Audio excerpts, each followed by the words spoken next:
नमस्ते। मैं संजय कुलकर्णी आप सभी लोगों का कॉल वीडियो सेक्शन में स्वागत करता हूँ। तो टॉपिक है वो है high pressure moulding line type. High pressure में अलग अलग टाइप्स भी होते हैं। हमने ऑलरेडी इसके ऊपर दो वीडियो मैंने बनाए हुए हाई प्रेशर लाइन के कॉस्टिंग के ऊपर एक वीडियो बनाया है और एक वीडियो कंपैरिजन बनाया है जो हाई प्रेशर लाइन और अल्फा लाइन के बीच में है।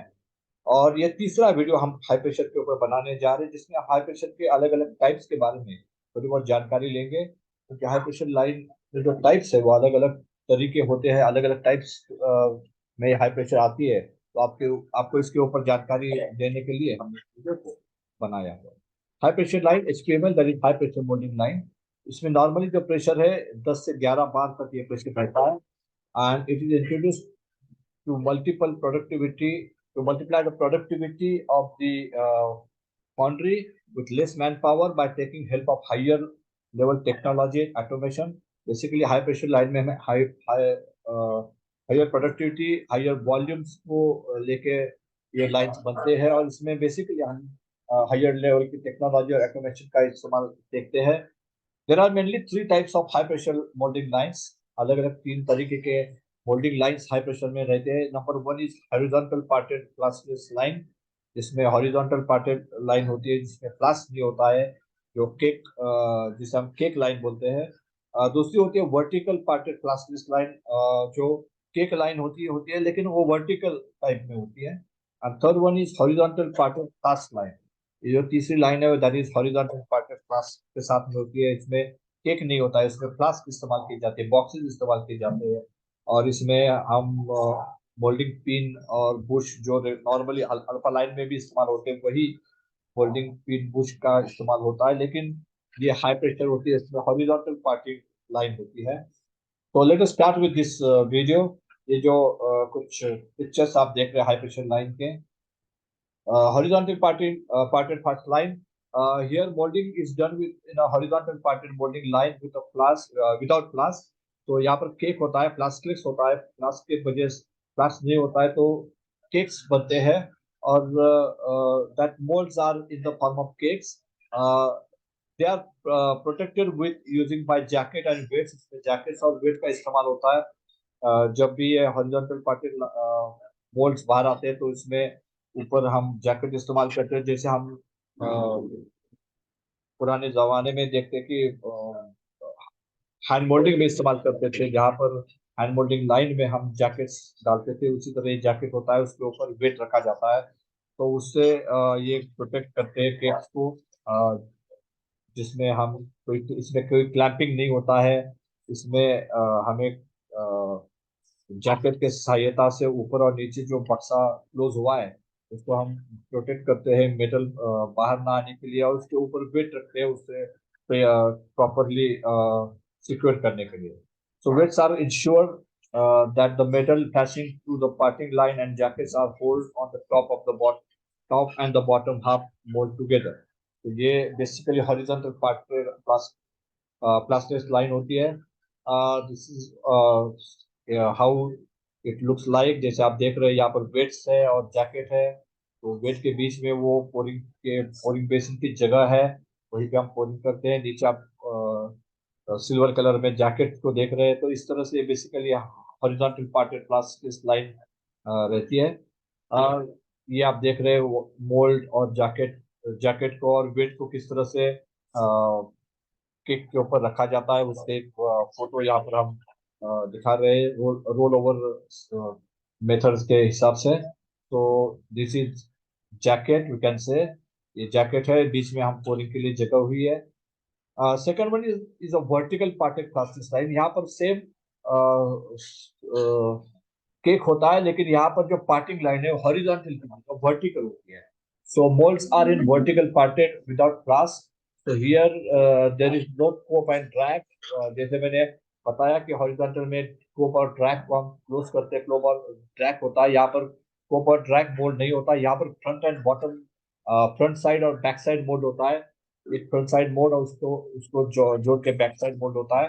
और यहाँ पर जो केक्स है, जो मोल्डिंग लाइन है वो कंटिन्यूस होती है, क्योंकि यहाँ पर बीच में कोई गैप नहीं होता है।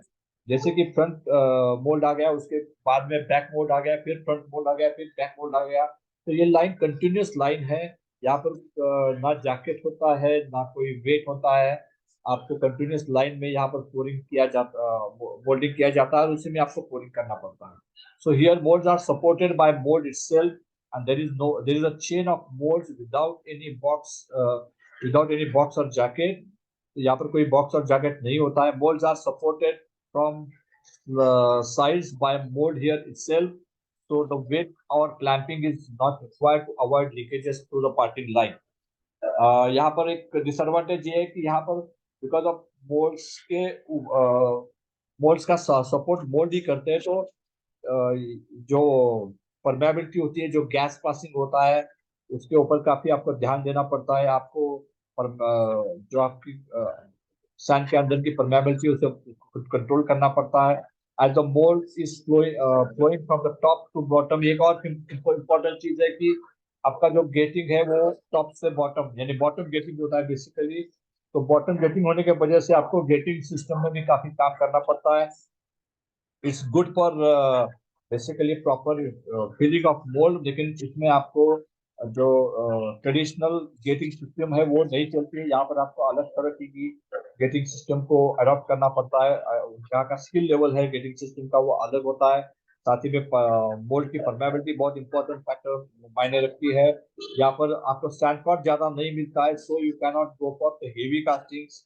यहाँ पर आपको लाइट वेट कास्टिंग ही पोरिंग करनी पड़ती है। आप जितना ज्यादा बंचवेट में जाओगे, there are chances of leakages of the mould, वो एक फैक्टर इंपॉर्टेंट है। तो escaping gas is important. Avoiding mold leakages and getting system are the few challenges in this line. So this is a very tricky line, vertical parted line. It has been always a challenging line to work on. So definitely इसके ऊपर ये इस तरह से mould to mould ये रहता है। आप यहाँ पर देख रहे हैं कि किस तरह से चेन ऑफ मोल्ड होती है, और वो आपको उस चेन ऑफ मोल्ड में आपको पोरिंग करना है। जब आप एक मोल्ड पोरिंग कर रहे हो तो उसका गैस जो अनपोर्ड मोल्ड है वहां पर भी उसका गैस परमिट हो जाता है, उसका गैस निकल जाता है। तो ये सारी चैलेंजेस आपको लेके इस लाइन को चलाना पड़ता है। तो it's a very challenging task to run this line with good quality of casting. So vertical parted line is always a very big challenge for the countryman.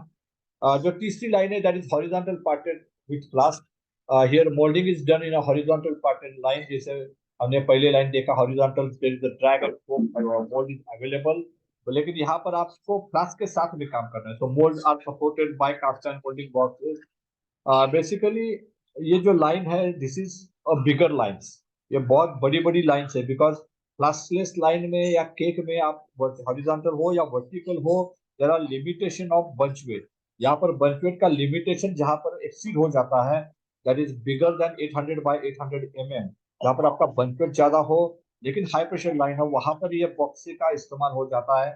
And this for such a bigger size of box it is difficult to go with jacket and weights to support the metal and the mold because of side wall of the box is less, so you have to go for the proper support। and इसीलिए यहाँ पर हम boxes इस्तेमाल करते हैं। you are using the boxes and there will be metal more than 100 to 150 kg per box।